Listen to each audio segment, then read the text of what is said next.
नमस्कार। आपका बहुत बहुत स्वागत है।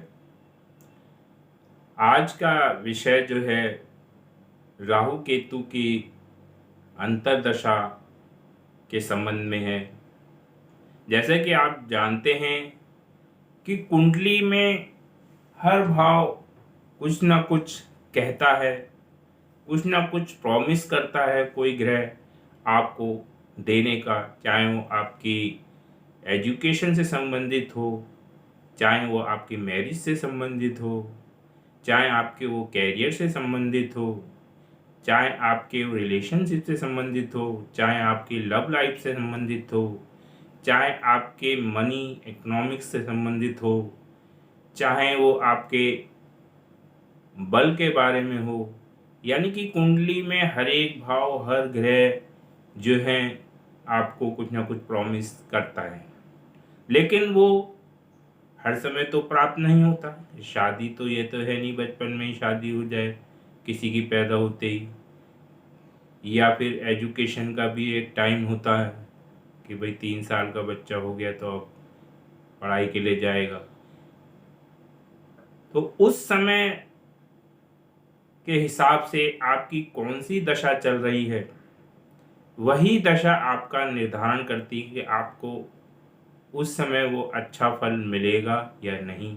अगर आपकी कुंडली में शादी का योग है, और शादी का जो हर एक क्षेत्र में अलग अलग जैसे उम्र का हिसाब होता है, उस उम्र में अगर शादी दिलाने वाले जो प्रॉमिस कर रहे हैं आपके ग्रह, उनकी दशा चल रही है, तो आपकी शादी हो सकती है। और कई बार दशा नहीं चल रही होती है, या कोई भी ग्रह, चाहे काल पुरुष का संबंध रखने वाला शुक्र ग्रह ही हो, किसी की भी ना दशा चल रही है, तो वो रिजल्ट्स प्राप्त नहीं होते हैं। आप कोशिश करते रहते हैं शादी के लिए, शादी नहीं हो पाती। नौकरी के लिए कोशिश कर रहे होते हैं, नौकरी नहीं हो पाती। यानी कि जो भी चीज़ आपको प्राप्त होती है वो ग्रहों की दशा और अंतर्दशा के अनुसार ही प्राप्त होती है। और वो चाहे ग्रह आपको अच्छा देने चाह रहे हों, चाहे बुरा देने चाह रहे हों, जैसे एजुकेशन में ब्रेक दे रहना चाह रहे हैं, अशुभ ग्रह कोई जो संबंध रख रहे हैं उसकी दशा चल रही है तो एजुकेशन में ब्रेक हो सकता है। और आपकी कुंडली में अच्छे ग्रह की किसी की दशा चल रही है तो आपको अच्छे रिजल्ट मिल सकते हैं। तो कुल मिला के किसी भी प्रकार का रिजल्ट ग्रहों की दशा, अंतर्दशा, प्रत्यंतर दशा, प्राण दशा, सूक्ष्म दशा, जो विशोत्तरी दशा कहलाती हैं, पराशरी नियम के अनुसार, उनके अनुसार आपको प्राप्त होती है।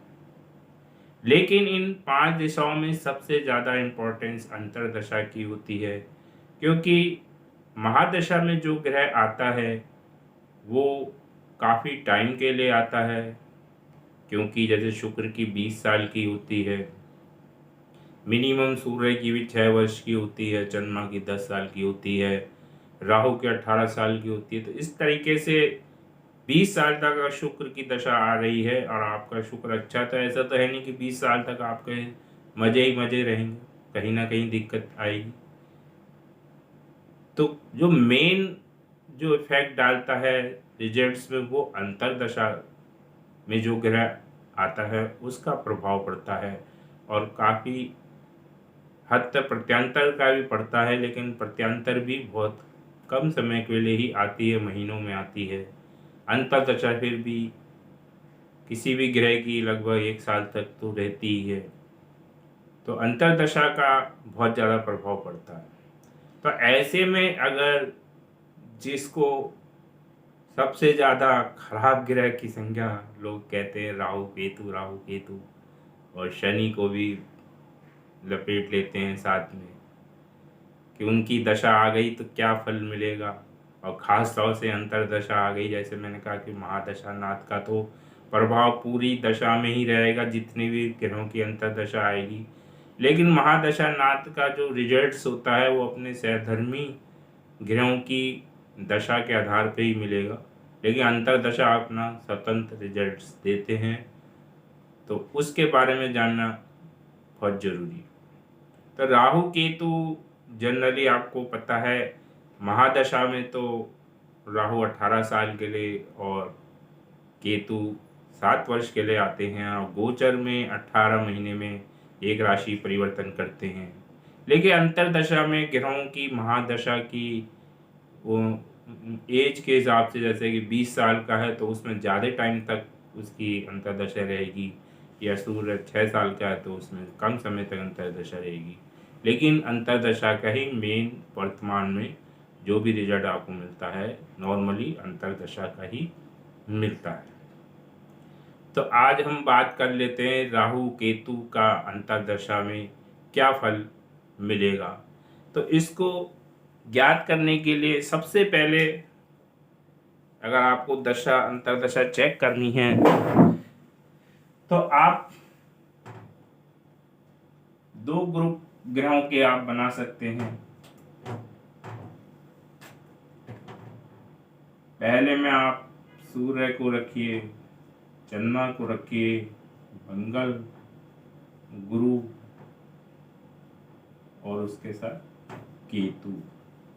इसमें आप रखिए शनि को, बुध को, शुक्र को और फिर राहु। या आपके 5 या 4 9 इस टाइप से 2 ग्रुप होते हैं। सूर्य चंद्र मंगल गुरु केतु एक ग्रुप में है और शनि बुध शुक्र केतु राहु एक ग्रुप है। अगर आप केतु के अंतरदशा से गुजर रहे हैं तो केतु सूर्य चंद्र मंगल गुरु का अगर लगन है, यानी कि आपका सूर्य मान लो 5 नंबर राशि आपकी यहाँ लिखी हुई है, चंद्रमा का है 4 नंबर लिखी हुई है, चंद्रमा का लगन है, या मंगल का 1 नंबर या 8 नंबर वृश्चिक हो सकता है या मेष हो सकता है, या गुरु का 9 नंबर या 12 नंबर लिखा हो, यानी कि आपकी लगन इन ग्रहों की है और केतु की अंतरदशा आ रही है तो आपको थोड़ा पॉजिटिव होगा, क्योंकि ये इन लग्नों में केतु अच्छा रिजल्ट देता है। वैसे ही राहु शनि बुध शुक्र के लगन, जैसे मकर कुंभ शनि का होता है, बुध का मिथुन और वर्गो होता है कन्या, शुक्र का आपको पता ही तुला वृषभ होता है। तो इन लग्नों में शनि बुध में राहु थोड़ा सा कंफर्टेबल महसूस करेंगे, यानी कि अच्छे रिजल्ट देने की कोशिश करेंगे। और अच्छा देंगे बुरा अभी और आगे बात कर लेते। एक पॉजिटिव आपको वाइब्रेशन मिल जाएगी कि केतु की अंतरदशा और आपका ये लगन है तो पॉजिटिव है, और इन ग्रहों की दशा है और राहु है तो पॉजिटिव है। अगर इनका लगन है राहु की है तो पॉजिटिव नहीं है, इनका लगन है केतु की अंतरदशा है तो इनका नहीं है। तो आप लगन के हिसाब से पॉजिटिव नेगेटिव समझ गए। अब उसके बाद हमें देखना क्या है,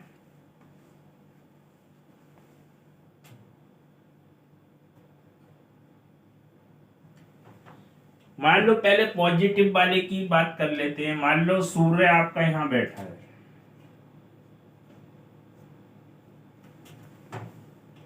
और केतु यहां बैठा है, तो आपको दशा एक्स देखना है 3-11, यानी कि सूर्य से ये 3 घर आगे है, 1 2 3, और केतु से सूर्य 11, 1 2 3 4 5 6 7 8 9 10 11, यानी कि सूर्य से केतु के बीच दशा अक्ष क्या है 3 का, और केतु से सूर्य के बीच कितने का है 11 का। यानी कि इन दोनों ग्रहों के बीच दशा संबंध अगर इसकी महादशा चल रही हो और इसकी अंतरदशा चल रही हो तब की बात कर रहा हूं। 3-11 का संबंध है, और अगर 4-10 का संबंध है, मान लो केतु यहां की बजाय यहां बैठा हो तो 1 2 3 4, और यहां से आप गिनोगे तो 10, तो ये 4-10 का संबंध है। उसके बाद 1-7 का संबंध है, यानी कि केतु यहां बैठा हो जस्ट सामने, ठीक है ना, इससे सप्तम ये हो गया और इससे सप्तम ये हो गया, यानी कि 1-7 का संबंध है। यानी कि सूर्य से सूर्य कितना 1-7 का, या तो केतु यहाँ भी बैठा हो सूर्य के साथ केतु तो 1 हो जाएगा, और ये यहाँ बैठा हो तो 1-7 का संबंध, ठीक है। या 5-9 का संबंध हो, केतु 5 में बैठा हो, अगर यहाँ से सूर्य गुणे 1 2 3 4 5 और यहाँ से गिनेंगे तो 9 आएगा, ठीक है ना। या 2-12 का संबंध हो, यानी कि केतु यहाँ बैठा हो, यानी कि इससे 2 और इससे 12, ठीक है। या फिर 6-8 का संबंध हो, यानी कि केतु आपका यहाँ बैठ गया, यानी कि यहाँ से 1 2 3 4 5 6 छठे भाव में, और यहाँ से आप गिनोगे तो 8 होगा। तो ये क्रम, अगर इसमें से कौन सा क्रम है उसके आधार पे आपका रिजल्ट बढ़िया होता जाएगा। अगर इनके बीच 3-11 का संबंध है तो वेरी गुड लिख सकते हैं, ठीक है, सबसे बढ़िया है। सबसे बढ़िया संबंध 3-11 का है। 4-10 का है, ये गुड में आएगा। 1-7 का गुड में आएगा, ये गुड में आएगा। ये आप एवरेज लगा लीजिए इसको, और 6-8 को, क्योंकि 2 क्या धन भाव को दिखाता, 12वां हानि के, यानी कि धन मिल सकता हानि। 6-8 का संबंध सबसे बैड है, इसे आप बैड लिख सकते हैं, इसे एवरेज लिख, ठीक है ना। तो सबसे पहले तो आपको देखना है कि केतु की इनके साथ लगन में आया है, इनके साथ लगन में आया है तो अच्छा है, इनके साथ आया है लगन अगर ये है तो अच्छा नहीं है। राहु इसके साथ आया है तो अच्छा है, नहीं है, और इसके साथ आया है तो अच्छा है, वो देख लिया। उसके बाद जिस ग्रह के महादशा में आया है, अगर ये वाले सूर्य चंद्र मंगल गुरु में केतु आया है और ये वाली दशा है तो सबसे बेस्ट है, क्योंकि एक तो मित्र भी हो गए और दूसरा दशा भी बढ़िया हो गई। अगर इनके साथ आया है केतु, अगर इनके साथ आ जाए और 6-8 भी मिल जाए, यानी कि अगर सूर्य के बाद बजाय शनि का लगन हो, यहाँ पे 10 नंबर हो, ठीक है ना, यानी कि यहाँ पर शनि का लगन, ठीक है ना।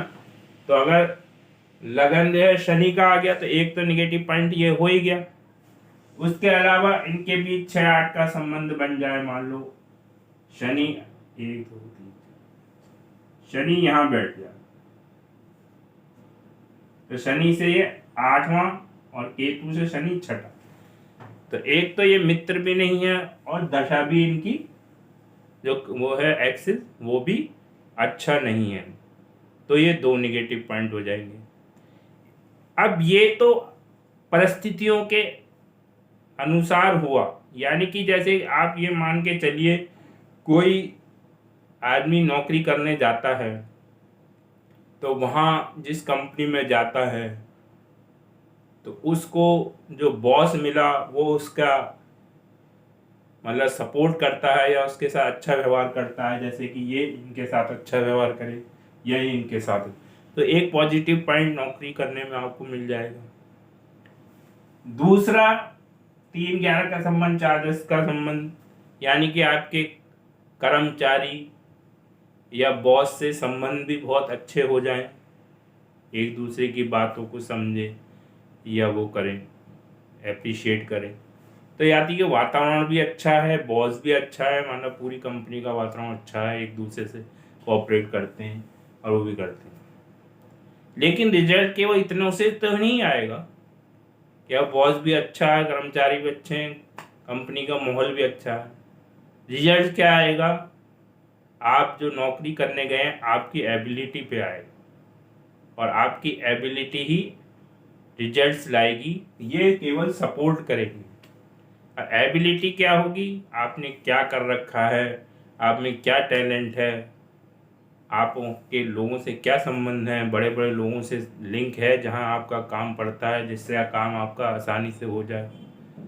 तो मेन होता है स्थिति के अनुसार, यानी कि आपकी स्थिति क्या है, आपकी क्वालिफिकेशन क्या है, आपकी कम्युनिकेशन क्या है, आपके लोगों से संबंध क्या है, वो है स्थिति। वैसे इन 2 चीज़ों को देखकर आप ये मत समझे कि बढ़िया रिजल्ट मिलेगा, अच्छा माहौल मिल गया है तो सपोर्टिव रहेगा। उसके बाद आता है राहु केतु की कुंडली में स्थिति कैसी है। तो स्थिति देखने के लिए आपको क्या करना है,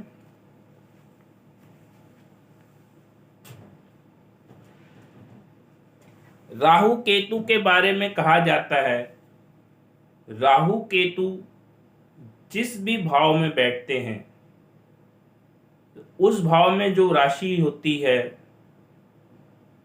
उस राशि के स्वामी की जो दूसरी राशि होती है उसका भी, और जहां बैठे हैं उसका भी फल करते हैं। यानी कि उन दो भाव का फल करते हैं। जिस भाव में बैठे हैं उस भाव का फल तो करेंगे ही, और उस भाव में जो भी राशि पड़ती है उसके स्वामी की जो दूसरी राशि होगी उसका भी वो फल करते हैं।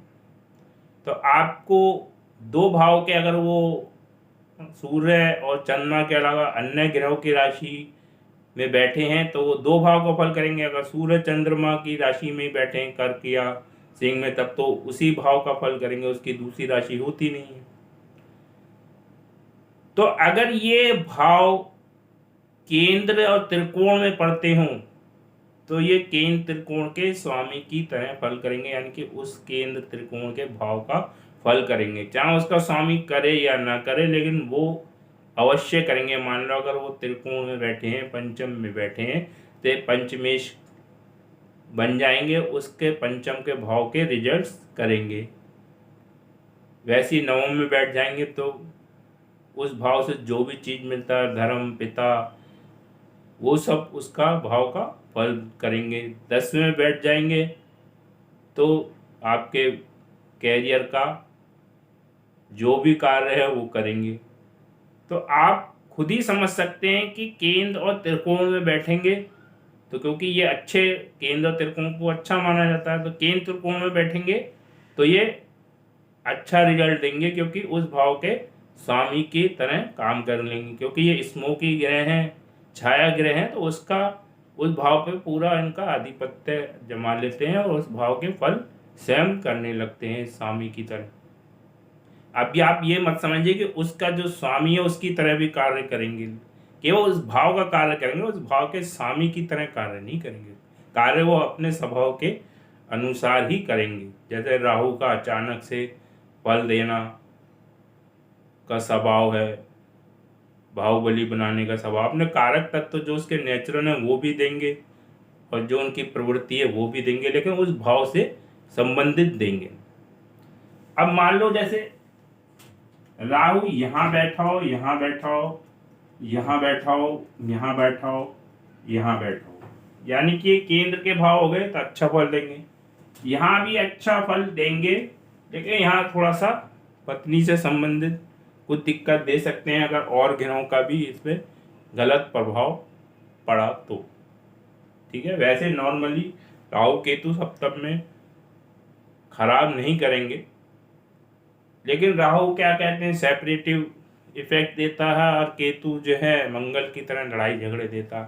तो केतु बैठेगा तो लड़ाई झगड़े की संभावना है, राहु बैठेगा तो अलगाव होने की हो सकता है, दूर दूर रहने लगे या कहीं दूसरी जगह जॉब करते हैं, इस टाइप की। अगर बहुत ज़्यादा प्रभाव होगा तो तलाक वलाक का भी। तो इसलिए सप्तम भाव को काफ़ी ध्यान से देखना है। बाकी चीज़ों में अच्छा देंगे, सांसारिक सुख देंगे, ठीक है, क्योंकि संसारिक सुख का भी है, व्यवसाय का भी है, तो उसमें भी देंगे, लेकिन पार्टनरशिप भी थोड़ा सा आपको देख के चलना है, और पत्नी के बारे सजीव है उनके बारे में थोड़ा सा आपको देख के चलना है। इसके अलावा 3 नंबर, 6 नंबर और 11 नंबर, यानी कि ये जो 3, 6, 11 में जो अशुभ भाव होता है उसमें भी ये ग्रह अच्छा फल देते हैं, क्योंकि क्रूर ग्रह को अशुभ भाव में अच्छा फल देते हुए देखा गया है। 11 में तो सभी ग्रह अच्छा देते हैं, इसमें कोई दो राय नहीं है। छठे भाव में फिर वही थोड़ा सा केयर करने की जरूरत, देखने की जरूरत है कि ये बहुत ज़्यादा मैलिफिक हो जाएगा, यहाँ पर और प्रभाव भी होगा तो रोग वोग भी ज़्यादा देने लगेगा। लेकिन ये कंपटीशन का भाव भी है, अपने कारक तत्वों का, यानी कि बल वगैरह इसके में, जैसे और ग्रहों का तो छठे में जाके शुभ ग्रह का उनके कारक तत्व, लेकिन इसके कारक तत्व में कमी नहीं होगी। राहु बाहुबली है, अगर कहीं लड़ाई झगड़ा मुकदमा कोर्ट कचहरी हुई तो उसमें उसके बाहुबल का भी उपयोग होगा, यानी कि उसमें वो जीत दिला सकता है। तो यहाँ पर ठीक है, यहाँ भी ठीक है, यहाँ भी ठीक है। यानी कि कुल मिला के आपको ये देखना है, एक तो आपको लगन का जो लगन है उसके लगन के अंतर्दशा में आ रहा है या इन्हीं ग्रहों की अंतर्दशा में आ रहा है तो अच्छा है। इसके हिसाब से आपको दशा अक्ष देख लेना है। और इसके अलावा आपको इन इन भाव में, केंद्र में, त्रिकोण में 3, 7, 11 में अच्छे फल देगा। साथ में आपको कॉम्बिनेशन वगैरह भी देखने पड़ेंगे, कौन से ग्रह के साथ है, किस ग्रह की दृष्टि है।